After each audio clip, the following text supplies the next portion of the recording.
Downtown LA's night scene exploding Friday with an event billed as the world's first sperm race. What?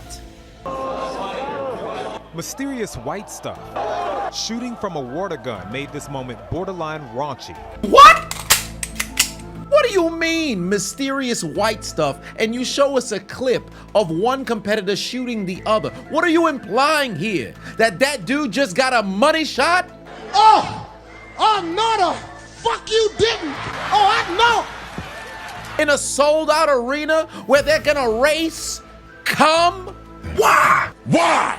The general public doesn't talk about it because it's so taboo. It's always been associated with adult entertainment or something that's degenerate. What we want to do is we want to make it more of like a sport or a different type of entertainment, but more of like optimizing biomarkers. Man, what the fuck is you talking about? What the fuck was that? I'm sorry. Hold on, maybe my ears are playing a trick on me. Did this kid just say that oftentimes semen, ejaculate, cum, sperm is associated with either adult entertainment or with things that are derogatory oftentimes? Where else would you have the discussion outside of fertility? When are you going to discuss semen? The Navy? There's no other reason to talk about. When is semen even in use? What's the purpose? Of course it's sexual. Why would you think this would be something entertaining? The net fan base raised over $1 million for the world's first ever live sperm race today. They raised $1 million to watch semen race in a competitive environment.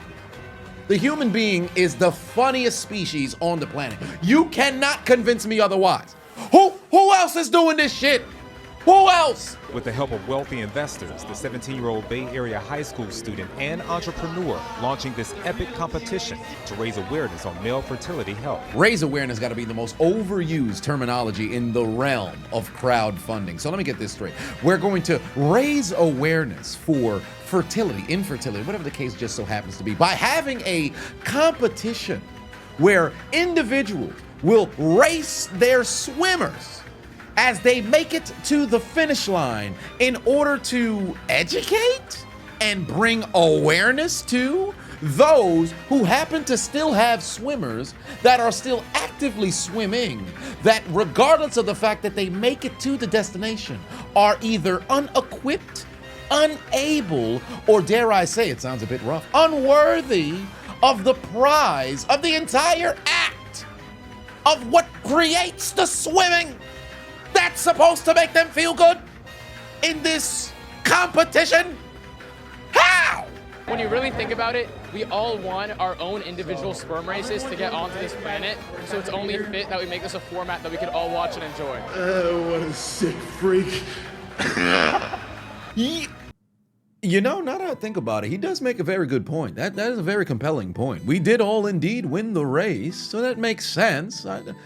Albeit disgusting, but that makes sense. The competitors' sperm put into a microscopic racetrack. And then they're off. The sperm literally captured on this screen, swimming to the finish line. The winner celebrates while the loser gets slimed. I beg your pardon? Loser gets slimed? Slimed with what? Come. It's milkman madness, my God!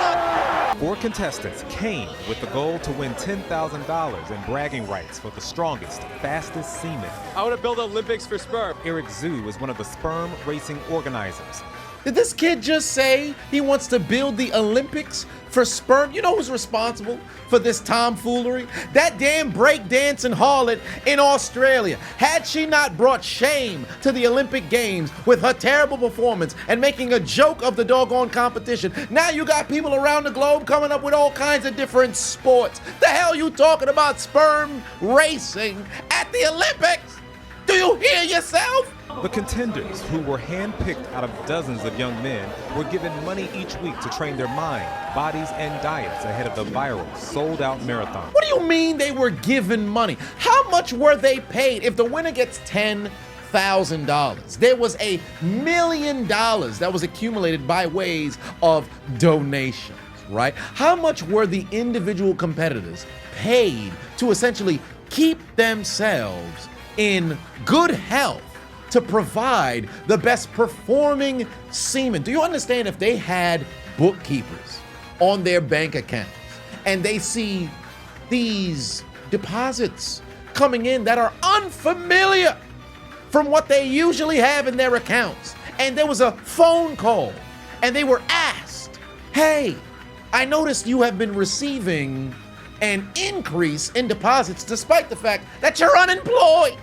Where is this money coming from, and what is the reason? Because you know the banks are incredibly invasive. So they would have to respond, oh, I'm being paid to preserve my health, to provide semen in a race to raise awareness for fertility. Do you hear how crazy that sounds? This was the matchup of the night. Male students from USC and UCLA. In the end, the Trojan won. The Bruin got creamed. The Trojan won. The Bruin got creamed. I know what you're doing. This is a massive troll job on the nationally televised newscast. There ain't no reason why they got so much play on words like this. The organizers made history tonight. They say this is the first sperm race, but it will not be the last. To think it was a 17-year-old who came up with this concept to put this together. Well, then again, I don't know how old his co-founder just so happens to be. It was the two of them. But one way or another, the mere fact that one of them happens to be 17 who put this together. You're a child! You're able to generate wealthy investors. Generated over $1 million. The winner gets $10,000 and this goofy ass trophy. And these people came together to watch semen race. There's only a matter of time before Lily Phillips and Bonnie Blue are waiting at the finish line to receive the bodily fluids that you know they so desperately desire. You're gonna have people submitting their semen by way of donation in the hopes that they may possibly be selected. There's Masturbators Anonymous currently sending in emails and letters by carrier pigeon to try to find their way into being monetized for their gooning addiction. And you mean to tell me this is a good idea? Just to think that they sold out an arena is alarming to me, because how did you even keep the crowd engaged to look at the screen and watch come race? Ladies and gentlemen, boys and girls, children of all ages, welcome back to sunny California for our first annual 2025 semen racing competition. Gentlemen, ready your loads, gather your semen, fire that come. The sperm is off. UCLA on the right, USC on the left. Both seamen doing some form of circle jerk, and USC is out in front. They've made it ahead of UCLA. They're going through the squiggly lines. UCLA could not impregnate the most fertile woman. USC is in complete control. Down the straightaway they go. USC in first. USC looking to make history. USC across the finish line, and the cum of Southern California reigns supreme and takes first place. Congratulations! Oh my God. Stop it. Stop it. Because I know there's going to be motherfuckers who enter into this competition, and the moment that they win, they going to have this sumbitch on their damn bios across their social media. People might put them as banners on their vehicle. Look at what my semen produced. I've won a sperm racing competition. Dad, aren't you proud of the product of your semen able to produce victory? What's the matter with you?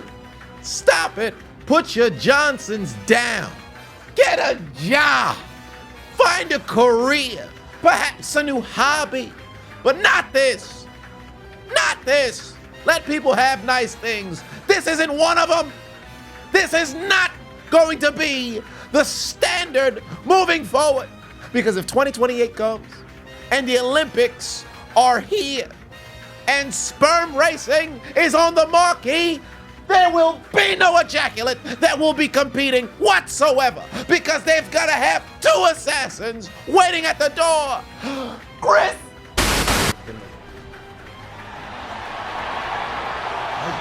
Steven!